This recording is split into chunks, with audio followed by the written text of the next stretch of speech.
Yes, can I help you, sir? Yes, I'm here to see Mrs. Monahan. My name's Detective Jack Slade, Los Angeles Police Department. Who is it, Sally? Detective Jack Slade, Miss Monahan. I'd like to talk to you a few minutes regarding your Let husband's him death. in. Are you Mrs. Joyce Monahan? Yes, I am. Detective Jack Slade, Los Angeles Police Department. I was wondering if we could ask a few more questions regarding your husband's death. We're going to need some further information in this case. Yes, do you mind if we move into the living room? It'll be more comfortable in there. Oh, I've been so rude. I'm so sorry. Could I offer you something to drink? No, thank you. Not while on duty. Actually, you know, I'm trying to quit. Now I know what it's like to live in paradise. You have a really nice place here, Mrs. Monahan. Thank you. Yes, I have had a wonderful life. I'm really blessed. Well, And so, what can I do for you, Detective? Your partner, Sergeant Malone, was here till all hours last night. Don't you detectives ever sleep? look, I know it's late. I won't keep you long. Let's make it quick. I have an early meeting in the morning. Did your husband have any enemies? Anyone might have threatened him or bore him a grudge? A lot of people didn't like him, but nobody hated him. Are you sure? Some people carry a grudge for many years. Not that I know of. Did you know your husband was seeing a Miss Farley about once a week for the last 6 months? Yes, she's a model, Detective. My husband was a filmmaker. Did you also know he made pornographic films? Detective, like I said, he was a filmmaker. Did you know of these meetings? No, I did not. Did you know Miss Farley was a prostitute? And did you also know she was killed last night? She was killed north of Carbon Canyon on Pacific Coast Highway. Somebody ran her off the road. She flipped the car and was pronounced dead at the scene with a broken neck. Maybe it was an unhappy customer. You never know. You don't try to shock me, Detective. I don't shock so easily. Are you shocked that your husband may have been having an affair with this prostitute? Oh, we did spend a lot of time away from home, but we always trusted each other. Whoever killed your husband, Mrs. Monahan, also killed Miss Farley. And it's my job to find out who that person is. Well, I do appreciate all you can do, Detective. Not to get personal now, but this is very important. Can you give me the approximate amount of your husband's life insurance policy? Yes, his policy was $500,000. That's a nice piece of change. $500,000. Somebody could live pretty good off $500,000. Wouldn't you say so, Mrs. Monahan? What are you trying to say, Detective? That I killed my husband? Look, I have this bad habit of thinking out loud sometimes. I'm sorry I have to ask you these questions, but it's standard procedure regarding a case like this. So where were you last Tuesday evening? His presence in Miss Farley's apartment could have been a motive for a wife to want to kill her husband. Wrestle with my husband and stab him to death? Oh, with all due respect, Detective, you've been listening to too many cop shows. I've seen a 200-pound man killed by a 100-pound woman wielding an ashtray. So if I'm going to eliminate you as a suspect, I need to know where you were on the night of your husband's murder. I was working late at the studio, at my office, until 8 o'clock that night. What company do you work for? I work for my husband's company. We were partners. You said you spent a lot of time away from home. Well, I was on the road at least half the time. You know how business is. Now, assuming you left the office around 8, you walked to your car, you fixed your makeup, you got some gasoline, you got on the interstate, that would have put you home around, say, 9:15? That sounds about right. Was your husband home when you got there? No, he called about 6 and said he was working late at the studio. He'd be running late. Did he say why he was running late? No, he did not. Was your son home when you got here? Yes, he was. The nanny left as soon as I arrived. How old is your son? He's 10. He's my pride and joy. This him? Mm. Cute kid. He kind of reminds me of my son Angelo. He loved baseball. My wife and I, we lost him about 5 years ago back in Boston. You never know. He could have been the next Ted Williams. I'm sorry to hear about your son, Detective. I miss him so much. Anyway, so, The two of you were home all evening, is that correct? Yes, we were both in bed before 10 o'clock that night. Okay, if I need any further information, Mrs. Monahan, I'll be sure to contact you. And oh yeah, by the way, that car out front, that's a Bentley, right? That's a real classic. And and by the way, you might want to think about getting that right front fender fixed. It looks like you hit something pretty hard. Great car. I'll do that, Detective. You have a good night and drive safe. I hear there's a storm coming in from San Francisco. You have a good night, and I do appreciate all your help in finding my husband's killer. Thank you, Miss Monahan. I'll do that. You have a good night as well. Good night, ma'am.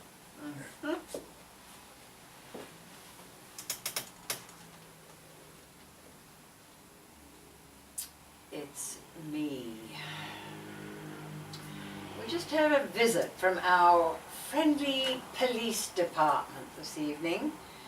This Detective Jack Slade is sticking his nose in where it doesn't belong. And he left a note on my windshield. Let me read it to you. That was one hell of a performance tonight, but no Academy Award this time. Here's the deal. You have all the money, and I have all the evidence. Everything in this world has a price, Mrs. Monahan. It's your choice. There's a place just outside of Chinatown. It's on Interstate 80. It's called Jimmy's Cafe. I'll meet you there at 8:30 tomorrow night. Don't be late. It would be a real shame if you didn't show up. Just remember, I know where you live. Sweet dreams, Slade. You know, we have... There she is. See, you got my note. I was wondering if you're gonna make it here tonight. So where you been? I told you meet me here at 8:30. You're late. The rich always keep the poor waiting, don't they, Mrs. Monahan? No, I had to get a babysitter for my son. It was the maid's day off. Aren't you going to ask a lady to sit down? Sit down. Can I get you a drink? No, thank you. So, Detective, what can you do for me? Now there's where you have it all wrong, Mrs. Monahan. It's not what I can do for you, it's what you're gonna do for me. What are you driving at, Detective? Remember when I paid you a little visit the other night, last night? And you said how wonderful your life has been, how you've been blessed with everything? Well, yes, my life has been wonderful, and yes, I have been blessed with everything. Well, maybe it's all about to come to an end. Huh? Because when I heard that statement, you know, I got a little jealous inside. You know, you living up there in the big mansion up in Paradise, and me living down here in this rundown little apartment in Hollywood. Somehow it just didn't seem fair to me. Do you know that I have enough evidence to put you away for the rest of your life? I told you, Detective, I had nothing to do with those murders of my husband and that little whore girlfriend of his, Josephine Farley. I knew of their relationship, but I'd never met the woman. Now, I can be a real son of a bitch, Mrs. Monahan. I know you killed your husband Gordon and his mistress. I just gotta prove it. And sweetheart, guess what? I'm this close. And when I do, I'm gonna nail your sweet little ass, and then I'm gonna sit back and I'm gonna watch you fry. Because either you did it, or you got your sleazebag bodyguard boyfriend King Kong over there to do your dirty work for you. Detective, are you sure you know who you know? You know what? You are in way over your head. Don't underestimate the little man, Mrs. Monahan. I may be a low-class grunt, but I'm not stupid. You know the routine. I don't need to fill in the blanks. So what's your price?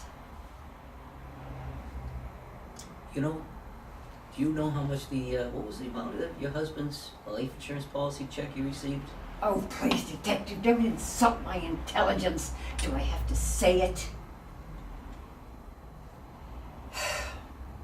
500,000. Now, I'm not a greedy man, Mrs. Monahan. And yes, I can be reasonable. Let's make it an even split. I want $250,000 in cash. I could ask for it all if I wanted to, but I'm being a nice guy. And if you think about it, you're in no goddamn position to negotiate. Careful, detective. Whether you realize it or not, you are in way over your head. I'll be honest with you, Joyce. Either you give me the $250,000 in cash, or I'll see to it that you spend the rest of your life behind bars at San Quentin State Prison. It's up to you. Don't threaten me, detective. I just did. And what's so funny, I fail to see the humor in all this, considering the facts. Well, I'm wondering what happened to that sentimental, loving husband and father I met the other night. Yeah, he's been real busy lately, trying to get that ticket to paradise. Yes, well, I will think about it, detective, and I'll get back to you. Don't keep me waiting too long, Mrs. Monahan. I've been known not to have much patience. I get kind of crazy sometimes, and I don't think you want to see that. No. I'll be waiting for your call. Right. Okay, turn around and go. And, and Mrs. Monahan, I bet you were one hell of a dame back in your time. Yeah, you should have been there, detective. Too bad you missed it. I was class all the way, baby. I was one classy bitch. You have a nice night there, Mrs. Monahan. Oh, you have a good night too, detective. Good night, ma'am. I see you got a lot of energy tonight, so what's up? Nothing. I'm just trying to get everything finished for tomorrow.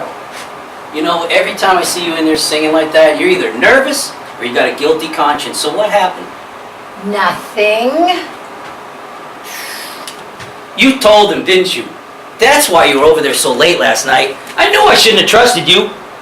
I thought the plan was we were going to get a babysitter, we were going to go together, the two of us, we were going to tell him face to face. I thought that was the plan. So what happened? We were just talking and everything just sort of spilled out. What did you spill? Tommy, this is sick. I need to know what you spilled, Karen, because if you're speaking for the two of us, I need to know what you said.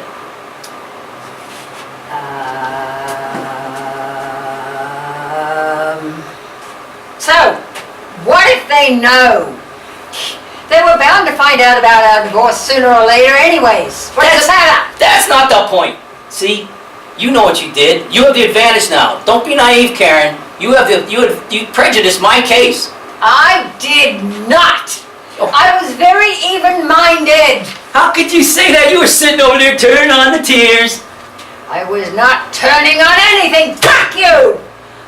I stated the facts, and they were very sympathetic. Of course they were sympathetic, because you won them over with all your bullshit. Not! Stop saying that! I just told them what happened, okay?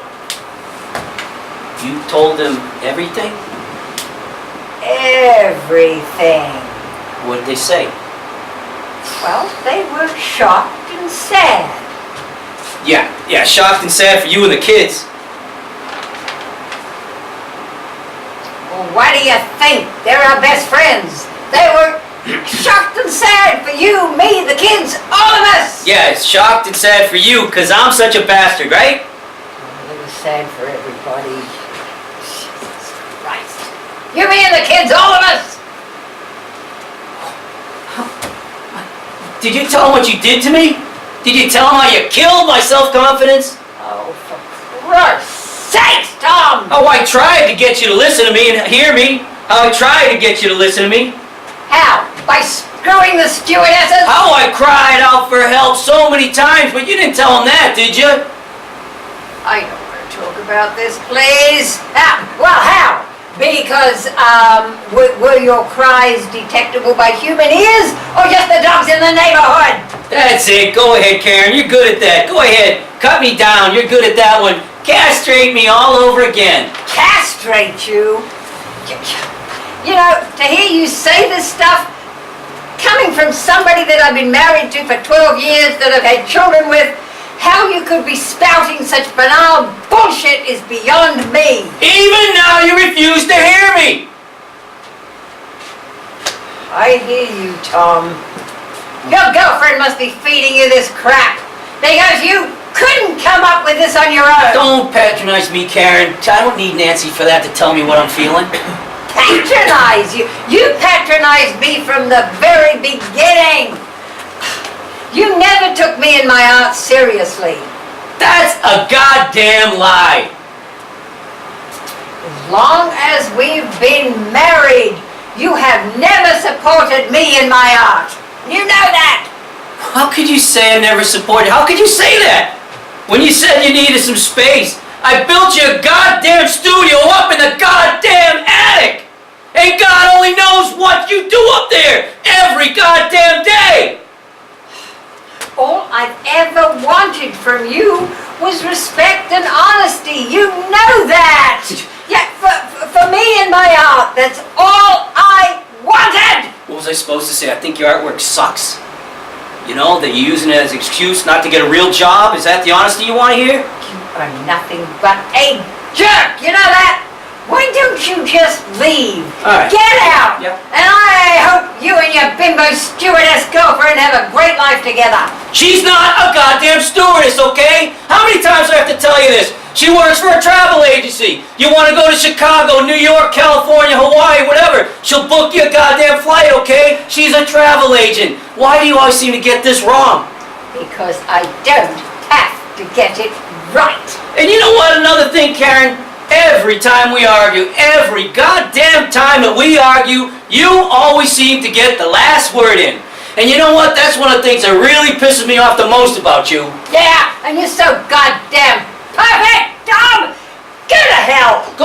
You go to hell! What the hell are we doing here? You go to hell. You call me up on the phone, you go, Tom, come on over, I'm gonna make you some dinner, we'll have some wine, we'll talk. We haven't talked in the last 15 years. What I should have done is gone out, called a friend, gone out, had a little dinner, a little wine, a little conversation, and then maybe I would have got laid tonight instead of putting up with this bullshit. You know what? Who are we kidding? I'm not. We've been arguing like this for the last 15 years. Let's stop wasting our time. I'm gonna go. But what about my birthday? The cake, the roast, everything. You know, I'm not hungry. You know, I'll catch something on the way home. You know what? You have a nice birthday, Karen. Happy birthday. Fuck you. Yeah, happy birthday to me. Happy birthday to me.